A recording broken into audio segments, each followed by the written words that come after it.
Hi, folks. It's Andy, the analytical preacher. One question I've received a number of times over the years is why is it that we should believe the Bible over other religious scripture? There's a number of options out there, and how is it that we are to choose? Part of the answer comes from a podcast that I've already done. That podcast is entitled, How Do We Know the Bible is True? I won't repeat everything in that, but give a quick diversion here. So one answer is that God explains to us in the early portion of the Bible how it is that we can validate his word. And so he said when he speaks through a prophet and they write Holy Scripture, in some cases, they will do signs and wonders to validate that they're speaking for God. You think about parting of the Red Sea by Moses, for example. But for those of us who aren't there to see the signs and wonders and can't be influenced by them because we can't validate if they actually happen, God said that he would allow his prophets to make prophecies and to provide explanations for the natural world. And when we see those things come true, when we see them validated, it validates the prophet, it validates the scripture that prophet gave to us. One quick place to go find this idea in Scripture is Deuteronomy 18. God is talking to Moses. At some point, it's obvious Moses will leave the scene. Who will take over? How will people know if the new person that claims to be speaking for God is speaking for God? Deuteronomy 18, 21, 22. And if you say in your heart, how may we know the word that the Lord has not spoken? When a prophet speaks in the name of the Lord, if the word does not come to pass or come true, that is a word the Lord has not spoken. The prophet has spoken it presumptuously. You need not be afraid of him. We often think about the scientific method, the Baconian, the Francis Bacon scientific method based on the falsification principle. In reality, the falsification method for discerning truth from error, from revealing what's accurate and what's not, comes from the Bible. It comes from Deuteronomy 18 here. It was only adopted by science 3,000 years later, again, through the work of Francis Bacon, who was a Bible-believing Christian. And so the structure put forth here in Scripture essentially is saying this. If there is no testable prediction, if there is no testable explanation that can be falsified if it's not true, then that prophet and the literature from that individual is just not religious in nature. It might be moral in nature. It might be claiming to be religious, but the truth is, if there's no way to validate it with something that's been foretold, something that's been explained, then it's simply not religious. Of course, if it provides a prophecy, a prediction, an explanation, and that turns out to not be true, then it was religious in nature. It was just a false religion. And so you have the option of, can I test this prophet? Can I test this scripture? Yes or no? If no, it's not religious at all, move on. Yes, I can test it. If it passes the test, it's from God. If it fails the falsification test, it's a false prophet, a false religion, not from God. Ultimately, science took up this same mantle as well. The 20th century philosopher Karl Popper, he stated the exact same thing, that if something can be falsified, a hypothesis, a theory can be falsified, then it is at least true science. Now, sometimes as we go through making scientific progress, we test something, it turns out not to be right. Popper said that's okay. It was still science. It still helped us move and accumulate knowledge. But Popper says if something can't be falsified, if it can't be tested, if it can't be validated, then it really was never a scientific endeavor to begin with. And so I've written in a number of other places, the Bible has hundreds of these accurate predictions and dozens of explanations of the natural world that scientists didn't figure out for thousands of years after they were recorded in the Bible. And so as we see all of these prophecies come true one by one, even prophecies made thousands of years, 600, 700 years in advance, it tells us that the Bible is true, that it's being validated. When we see the explanations of nature provided, the Bible explains the hydrological water cycle thousands of years before science even thought anything like that was remotely accurate in explaining how nature works. When we see those explanations in the pages of the Bible, it validates it as true religious scripture, truly speaking for God.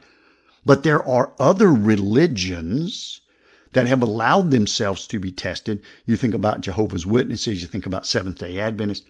They've allowed themselves to be tested. They've made prophecies, for example, about the end of the world.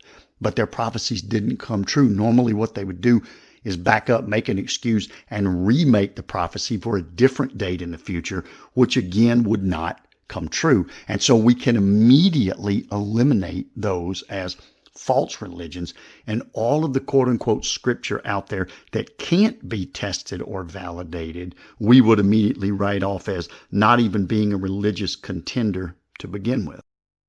That's the main reason we believe the Bible over other religious scripture. But there's a couple of other reasons as well, and one is that God has told us that He is telling one consistent story down through time, and that story is simply not going to change.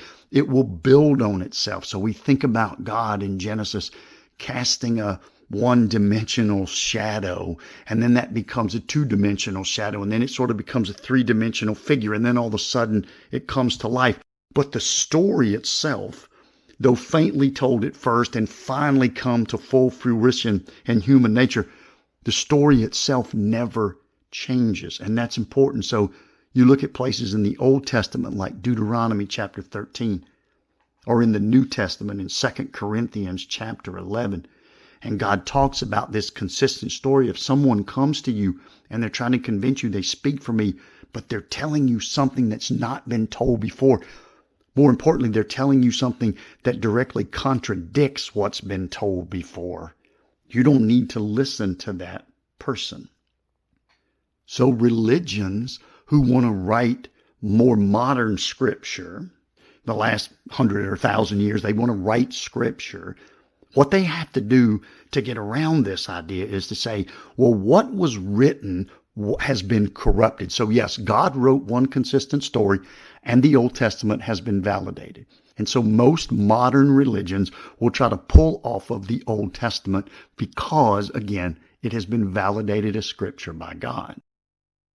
But what they say is the story that was told got corrupted. Part of it got removed or it got changed. And now God has sent me as a prophet, Joseph Smith, for example, to reintroduce you to the uncorrupted version. And so the story didn't actually change. It was the same story the Book of Mormon tells, but it got distorted, and now I'm here to repair it.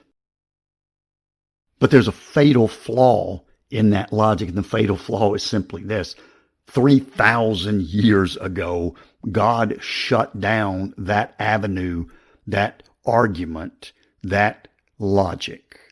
In Psalm chapter 12, verses 6 and 7, the writer says this, "The words of the Lord are pure, like silver refined in a furnace on the ground, purified 7 times. You, O Lord, will keep them. You will guard us from this generation and forever." God said, I know people will come who will say, there has to be one consistent story and it has to be able to be validated. The Old Testament's been validated. The New Testament's been validated. So that's going to be the basis of most false religions going forward. What they're going to claim is that something was corrupted. So I am telling you 3,000 years ago, 3,000 years, 2,000 years before people start making those claims, that I will not allow my word to be corrupt. I'm God. If I can write the word and I can validate the word, I can protect the word down through time so that my consistent story stays pure, like silver refined in a furnace on the ground and purified 7 times, God says. So it's simply not when you hear religious literature that says, yes, the Old Testament is validated, so we're going to start there. It's the earliest religious literature out there. But what I want to do is add something to it that's never been told. So I'm just going to make the claim that what I'm saying was always supposed to be there, but what is there now got corrupted, and God has completely shut that avenue down. And so we would simply say to any religion, prophet, or religious scripture that makes that claim, we know that that simply is not true. And so to recap, our answer is simply this. We believe the Bible over other religious literature because it's validated itself. It literally has validated itself in the exact same way that science today validates its discoveries, the exact same way that science accumulates knowledge and determines truth from error, that exact same way. The Bible has validated itself with the falsification theory, with the scientific method. The Bible tells a consistent story from beginning to end, which God says in his validated word, I will not allow that story to get corrupted. So don't worry about, for thousands of years this was wrong, but now I'm providing you the real truth. God says, no, that simply will not happen. And by the time we eliminate religious scripture that doesn't allow itself to be tested, and certainly doesn't allow itself to be tested hundreds of times over as the Bible allowed itself to be tested. When we see other quote unquote religious scripture that doesn't provide a way to validate it over time, hundreds of times over as the Bible did, when we see religious literature that doesn't tell a consistent story, that doesn't tell a consistent story with the Bible, or that claims the Bible must have been corrupted in some way when the validated Bible says it will not be corrupted, we immediately would say those options are not really viable. And what we find is the only option that we are left with is the Bible, the 66 books of the Old and New Testament. And that is why we believe in the Bible over other religious literature. Thanks so much for listening. Until next time, this is Andy.